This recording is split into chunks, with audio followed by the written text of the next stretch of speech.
ओम नीलाचल निवासाय नित्याय परमात्मने बलभद्रसुभद्राभ्यां जगन्नाथाय ते नमः। जय जगन्नाथ। पूरी परिक्रमा को आप लोगों को स्वागत है। आज हम लोग अलारनाथ जी के दर्शन करने के लिए जाएंगे। इसके लिए हमें अठरला से सीधे आगे जाना पड़ेगा। रास्ते के दोनों तरफ एक हरिजन बस्ती आता है। थोड़ी दूर के बाद जटिया बाबा चौराहा आता है। इसी से दाएं हमें मुड़ना है और सीधे आगे जाना है। हम लोग जानते ही हैं कि अलारनाथ जी मंदिर पुरी से लगभग 24 किलोमीटर दूर पर बसी हुई है। एक ही रास्ता है। वहां पहुंचने के लिए हमें 30 से 45 मिनट समय लगेगा। तो आइए भगवान अलारनाथ जी के साथ जुड़ी हुई कुछ अनसुनी बातें आप लोगों को सुनाता हूँ। अलारनाथ जी के मंदिर 12वीं शताब्दी में बनवाया गया था। इसे गंगवंशी राजा मदन महादेव ने बनवाया था। यह मंदिर 60 फुट ऊंची है और इस मंदिर की बनावट जगन्नाथ जी के मंदिर यानी कि श्री मंदिर के बनावट से बहुत मेल खाता है। यानी कि इसमें अरुण स्तंभ, गरुड़ स्तंभ, जगमोहन, नाट्यशाला, भोगमंडप, रत्नवेदी आदि सब कुछ है जो श्री मंदिर में है। यहाँ पर भगवान अलारनाथ नारायण के रूप में दर्शन देते हैं। यहाँ नारायण जी के 6 फीट ऊंची एक मूर्ति है। जो मूर्ति यहाँ पर है वह मूर्ति काले पत्थर से बना हुआ है। यह भगवान नारायण जी की मूर्ति है। श्री मंदिर के जो मादला पांजी है इसके अनुसार 1510 में श्री चैतन्य यहाँ आए थे। वह हमेशा जगन्नाथ जी के दर्शन करने के बाद अपना काम किया करते थे। मगर ज्येष्ठ पूर्णिमा यानी कि स्नान पूर्णिमा से 15 दिन तक जगन्नाथ दर्शन नहीं देते, क्योंकि उसी समय उनकी बुखार होता है। तो जगन्नाथ दर्शन बंद रहता है।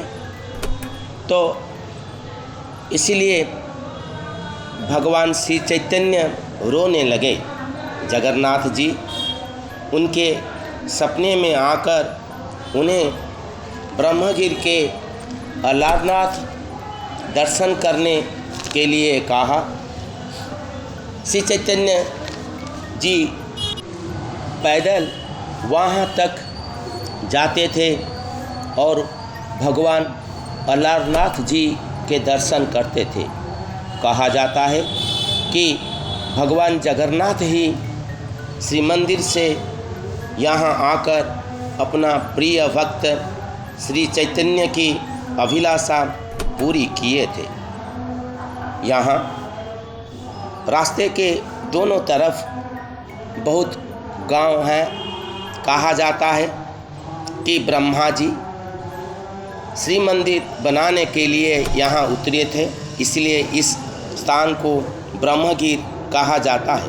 ये देखिए हम लोग ब्रह्मगिर में पहुँच गए हैं। मुख्य रास्ते से हमें बाएं मुड़ना है और आगे जाना है। हम लोग ब्रह्मगिर बाज़ार पर हैं। यहाँ पर हम बाएं मुड़ेंगे और सीधे मंदिर जाएंगे। ऐसे तो हम अपना व्हीकल मंदिर तक ले सकते हैं, मगर यह पर्व का समय है तो इसलिए हमें स्टैंड पर अपना व्हीकल छोड़कर आगे जाना है। यहाँ खीर प्रसाद बहुत अच्छा बनता है। भगवान अलारनाथ जी खीर प्रिय है, इसलिए यहाँ खीर प्रसाद चढ़ता है। आप लोग यहाँ आए तो इस मंदिर से खीर ज़रूर खाएं। खीर के बारे में मैं आप लोगों को एक बढ़िया लोक कहानी सुनाता हूँ। अलारनाथ जी की पुजारी एक बार अपना बेटे को खीर देकर भगवान के पास भेज दिया। वह बच्चा ब्राह्मण था, मगर उसे कोई मंत्र नहीं मालूम था, तो इसने भगवान से सीधे खीर खाने के लिए कह दिया। तो भगवान खीर अति शीघ्र ही ख़त्म कर लिए। तो वो बच्चा खुश होकर खाली कटोरा लेकर घर आया।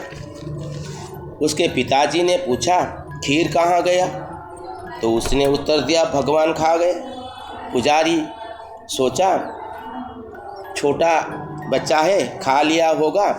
तो उन्होंने हंसकर कहा, हाँ हाँ, मेरा छोटू भगवान खा गए हैं। दूसरे दिन वह बच्चा फिर से खीर लेकर गया और खाली कटोरी लेकर पहुंचा। पुजारी के पूछने पर उसने उत्तर दिया, भगवान खा लिए।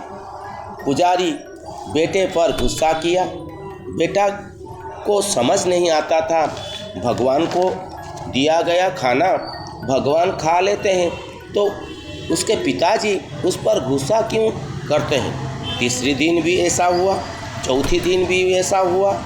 तो पुजारी ने गर्म खीर के साथ एक बार अपने बेटे को भेज दिया। तो बेटा जब भगवान को खीर खिलाता था, तभी पुजारी दरवाज़ा खोलकर अंदर घुस गया। देखा स्वयं अलारनाथ जी अपने हाथों से खीर खा रहे हैं और उनकी हाथ पर गर्म खीर के कारण हाथ जल गया है। हाँ, आप लोग यहाँ यदि जाएंगे तो देख सकते हैं कि उनके हाथ पर जलने का निशानी है। यह भगवान अलारनाथ की अपार करुणा है। आइए हम लोग पहुँच गए अलारनाथ जी के मंदिर के सिंह द्वार पर। यहीं से आप लोग अंदर जा सकते हैं। कैमरा भी जाता है, मगर फेस्टिवल का समय है इसलिए अलाउ नहीं है, मगर भगवान के दर्शन कर सकते हैं। यह भगवान जी के मंदिर है, यह सिंह द्वार है और जगन्नाथ श्री अलारनाथ जी यहाँ पर पधारे हैं। अलारनाथ जी के दर्शन करने से भगवान जगन्नाथ जी के दर्शन होता है, ऐसा मान्यता है। श्री जय जगन्नाथ, श्री अलारनाथ, जय जगन्नाथ, जय जगन्नाथ, जय जगन्नाथ।